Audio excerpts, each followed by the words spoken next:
Hey guys, this is a great YouTube video that every real estate agent needs to make right now.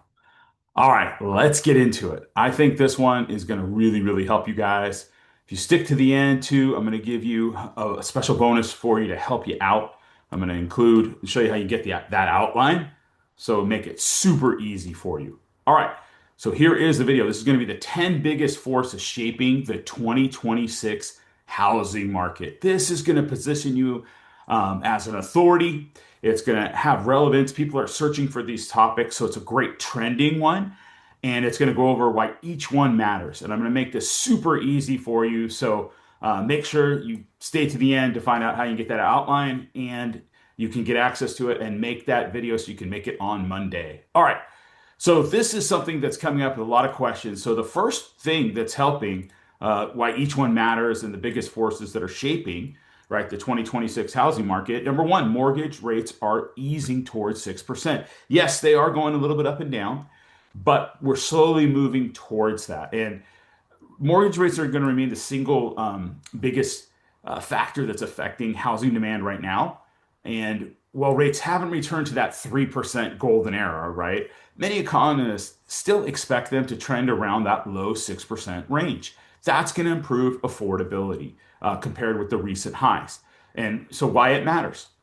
Well, a 1% drop in mortgages can dramatically reduce a buyer's monthly payment. So, an example, if a buyer is purchasing a home, let's say for 500,000 home right now, well, they can save several $100 every month comparing for a meaningful higher rate. So it makes a big difference. So the extra affordability means they can qualify for what? A larger loan.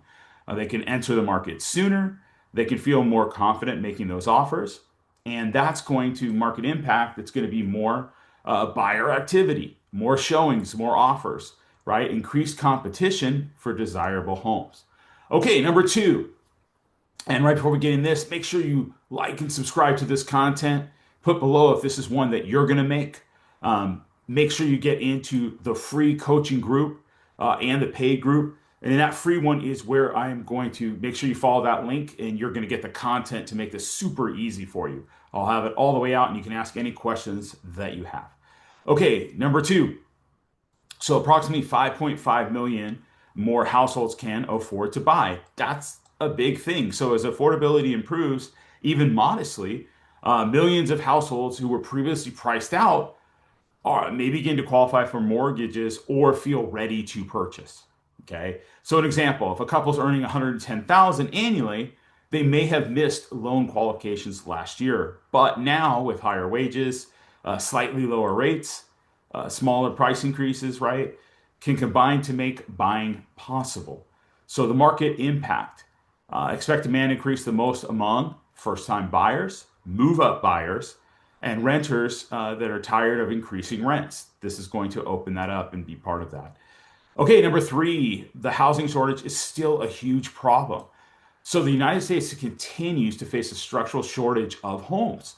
Estimates vary by methodology, but housing economists broadly agree that supply remains well below long-term demand. Now, why this matters? Even though inventory has improved, it still isn't enough. Example, so if 100 families want homes in one neighborhood, but only 40 homes are available, prices usually stay firm. So the market impact, prices remain supported. Multiple offers still happen in desirable neighborhoods, and entry-level homes remain competitive. Okay, number four, home prices rising only around 1.8%. Now, instead of that explosive appreciation that we saw during the 2020 to 2022, we're seeing a much healthier market. Recent data shows annual price growth in around the low single digits, with some reporting near 1.8%. Why that's actually good? Well, moderate appreciation means buyers aren't chasing rapidly rising prices. Sellers still build equity, right? And lenders face less risk. So instead of 50,000 over asking, you may see 5 to 10,000, right, in negotiations. That's a healthier market. Okay, number five, existing home sales expected to improve. So many forecasts are calling for more transactions as affordability gradually improves. Uh, though that pace will vary by which forecast. So why? Well, people have delayed moving for several years. So life keeps happening though. People still are getting married. They're still having children, divorces, retirees, relocations. Some just need more space. So eventually those life events outweigh waiting for lower rates. Okay, what's the market impact? More transactions means more listings, more buyers, more commission opportunities, and stronger local markets. Okay, number six, the rate lock effect is slowly easing. So millions of homeowners um, refinance into the 2 and 4% mortgages. Many didn't want to sell because they'd lose those rates. They become known as the golden handcuff or rate lock-off effect. But now, life circumstances are trying to override the hesitations. So examples, you can have job transfers, retirement, growing families, downsizing, divorce, estate sales. People eventually have to move. Market impact. That's going to create more resale inventory, more move up buyers, healthier market activity. Okay, number seven, new construction can't still fully meet demand. So builders have increased production, but they're still facing challenges. Labor shortages, higher material costs, land availability, infrastructure delays, financing costs. So Harvard's Joint Center for Housing Studies notes construction activity remains subdued in many areas. So, example, a city may need 15,000 new homes. Builders can only compete, have only been able to do 10,000. The shortage continues building year after year. So, what's the market impact? New homes help, but they aren't solving the problem by themselves. Okay, number eight, rising insurance and property costs. So homeownership just isn't about the mortgage anymore. Buyers are also seeing higher homeowners insurance, rising property taxes, HOA increases, maintenance costs. So an example, a normal payment might look like the mortgage 2,300, insurance 350, taxes 450, HOA 150. So total housing payment might be over 3,200 per month. So, what's the market impact? Well, affordability depends on the total monthly payment, not just the home's price. So, rising ownership costs are becoming a bigger part of the buyer's decision. Number nine, hey, we almost made it to the end. Inventory is improving, but still below historical norms. So, this is creating a much healthier balance. Buyers finally have more choices, more negotiating room, more inspection opportunities. But inventory in many markets still hasn't returned to pre-pandemic norms. So, an example, instead of choosing between three homes, buyers have may have 8 to 10. That's progress, but it still isn't an oversupplied market. So, market impact. The market is shifting towards balance, not a collapse. Okay. And finally, number 10, buyers and sellers are simply getting used to this market. This is definitely one that I'm seeing more and more across the country. One of the biggest change isn't economic. It's right. It's psychological. For the past several years, many people have waited for rates to hit 4%, prices to crash, the perfect time. Well, eventually people realize, hey, life doesn't wait, right? If a family is expecting another baby, it's not going to postpone things forever.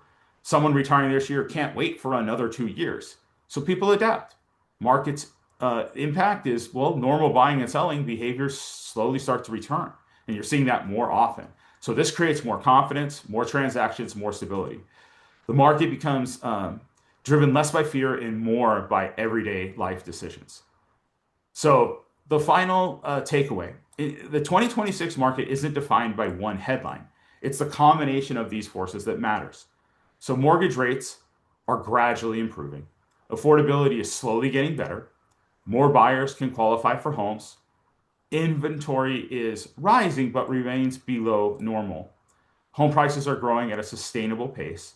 More homeowners are beginning to move despite past those rate locks. Buyers are adding supply, but not fast enough to eliminate shortages. Insurance tax ownership costs are becoming a larger part of affordability. Existing home sales should gradually improve as confidence returns. And buyers and sellers are adapting to today's market instead of waiting, right, for conditions that may never return. Okay.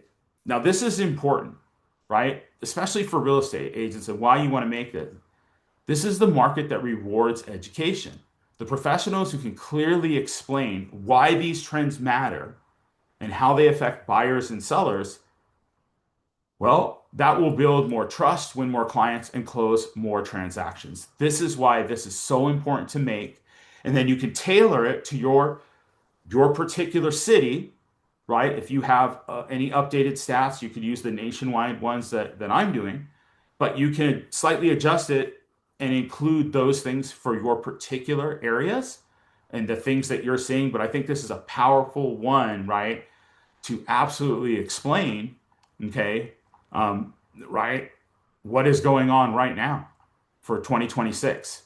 And right, these are the biggest forces that are shaping the 2026 market. That way, if people are watching your content, they're going to want to follow you, they're going to want to subscribe, they're going to want to reach out. And you can always have a call to action. Hey, if you would like to see what you're able to afford or what your home would be selling in this market, then reach out to me, right? And then just do any type of call to action that you want. Um, have them message you, right? House, and you can go over that or affordability or whatever one you want to pick. But I'm going to tell you right now, this is an absolute great one to do. Jump into my free coaching, look up on the video. I will put the notes to make this super easy for you to be able to make your YouTube video content on it.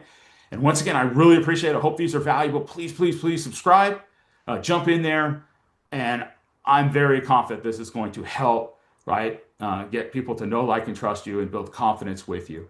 All right. Thank you so much. And I really appreciate it. Have an amazing rest of your day. Take care, guys.